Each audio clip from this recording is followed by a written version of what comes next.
Happy new season to you all. Welcome to Kenilworth Road. Not obviously the best of starts. We're Norwich losing here 3-1, but getting knocked out of the Carabao Cup in the first round stage, in their first competitive game of the new season, of course. Let's get on to that in a minute. First of all, I want to give you a quick 360 of Kenilworth Road as it stands at the moment. There we go. Now this is particularly for Charles West, who's a Norwich City fan who got in touch with me. He said that he was down here for his second ever Norwich City away game. Press box is up there, by the way. His second ever Norwich City game in 1963. Norwich lost 4-2 to Luton. Ron Davies scored all 4 goals and went on to become a Norwich City signing off the back of it, and was as good as any number 9 that Charles saw play for Norwich. The history books would probably agree with you as well, Charles. I wish I'd have seen Ron Davies myself. Good that they let in some fans. Chris Gorham reliably informed me that Robocop is up there, and as you'll see down here, someone made sure that their dog got a good seat too. I have to say, quite a sad moment for me actually today. Coming up, just leaving Norwich on the A11, 2 Sanders coaches came past. Obviously I don't know where they were going, but they were both in convoy, and it was a bit like, so back to the football. Norwich City have lost 3-1. All 3 goals coming from James Collins, his hat-trick to kick off the season. 3 pretty unremarkable goals. 3 goals, the second one was from the penalty spot. Defending wasn't great and didn't cover Norwich in much glory, as we'd expect, I suppose. Forgive me for not knowing the exact timings, but I think all the goals came in the last 12 or so minutes. Norwich actually levelled very quickly after James Collins' first goal through Kieran Dow, which was a lovely crisp strike. It was a good reaction, and it seemed like that was exactly where Norwich's mentality was today. They were kind of bumbling around in second gear, treating it a bit like a pre-season friendly in terms of the tempo they were playing at. If you were to ask me the capabilities of these 2 teams off the back of this performance, I would say Norwich have about 4 or 5 other levels to get to. They never really did it. Luton upped their tempo when they could, and managed to force the issue with 3 goals. The last one especially was basically the last kick of the game after 5 minutes of added time and gaping holes. There's a degree of affordability I will give to Norwich for all of that. One, of course, being the fact that they had 15 players away on international duty and then a couple of injuries as well. And no Ben Gibson either, because he wasn't eligible to play as yet. His signing came too late yesterday.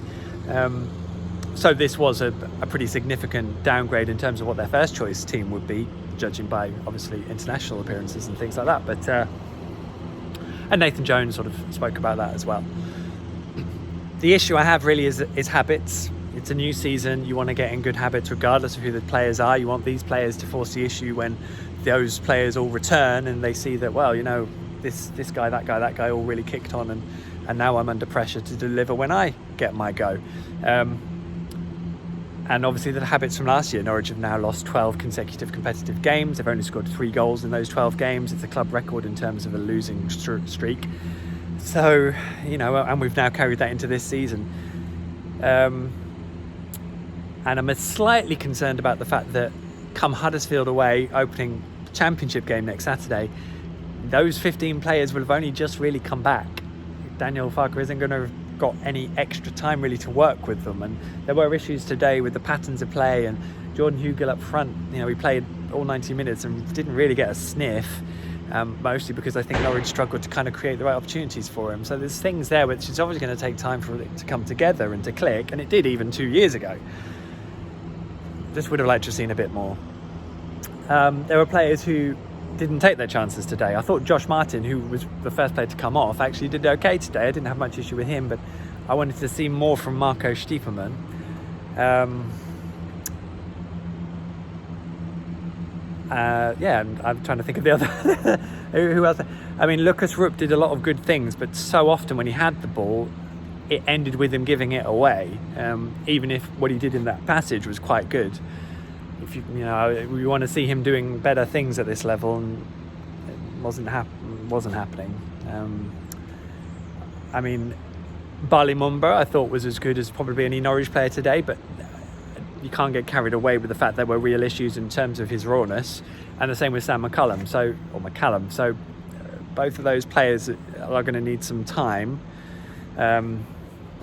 Alex Tetty dropping in back into centre-back, I mean, it sort of made for real holes in front of him in the space he'd left, as well as sort of getting a bit dragged out of position and maybe not quite being able to organise Sam McCullum as well as they were doing with Tim Closer, who came off with a thigh injury. And that's a concern, because obviously Tim's Norwich career has really been blighted through injuries throughout. So that's a real disappointment. And if it is a thigh strain, and it seemed to be, he's going to be out for a number of weeks.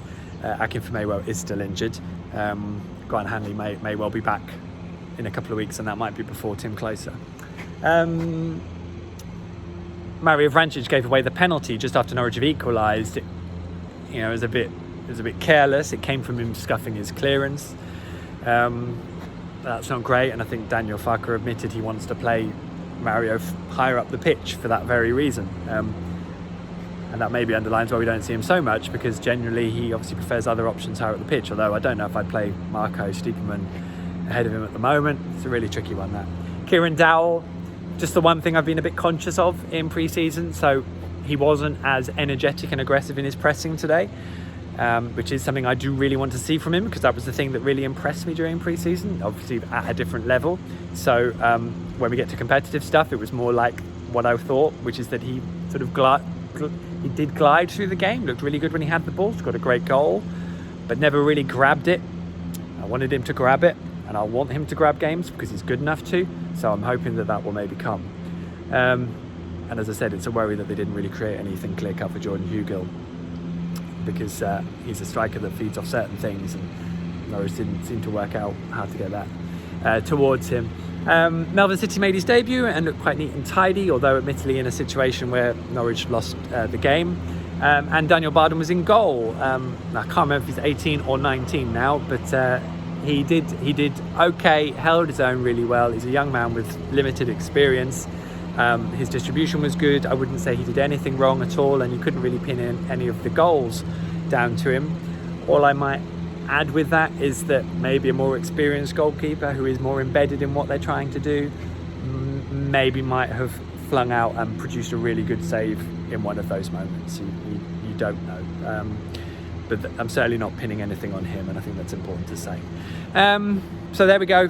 Huddersfield, off we go next week, when there will probably be less mitigation for what Norwich do, because they will need to produce an improvement on this, probably. Luton did what they do quite well. They didn't really create much in the early part of the game, other than from 2 set pieces. And again, seeing Norwich not win the first header on 1 or 2 occasions from those set pieces is a familiar pattern. And it was annoying that there wasn't maybe the shift in habit that I was hoping to see, given it's the start of the new season. But there we go. The only other thing, of course, that's noteworthy to say is that Jamal Lewis, who is currently away with Northern Ireland, I'm expecting him to become a Newcastle player. I don't know when that will happen, but I do think that will be Norwich's first major sale. I think that helps facilitate what has been a lot of buying before Norwich sell. So it will probably just ease that situation a bit. I don't have a problem with the fee. It seems reasonable. It seems like a decent enough deal, and I think everyone can then move on. It's a shame to lose Jamal, and he's a great lad. There are other players I would be more upset about leaving, if I was to be brutally honest, and that is quite brutal. But there's obviously a long time to go in the window still as well. So we will see. In the meantime, lots of stuff over at The Athletic planned for next week ahead of the start of the Championship season, and loads of stuff that I've done over recent weeks as well, including from Germany. Make sure you check it out. Loads of video content planned, hopefully regularly. I don't know why there's fireworks going off. Hopefully that's what that is. Loads of content planned, video form, both on YouTube, Facebook, Instagram, Twitter, whichever. So just keep an eye out. And football's back. Rest assured, you're all still missed here at these games. They were pumping noise out, crowd noise out during the game, which we never had in the Premier League games. It was horrendous and really distracting and rubbish, and I just don't ever want to hear it again. And I fear I'm going to hear it every week. But there we go. Anyway, Norwich lost 3-1. That's the end of the League Cup for another season. See you at Huddersfield next week.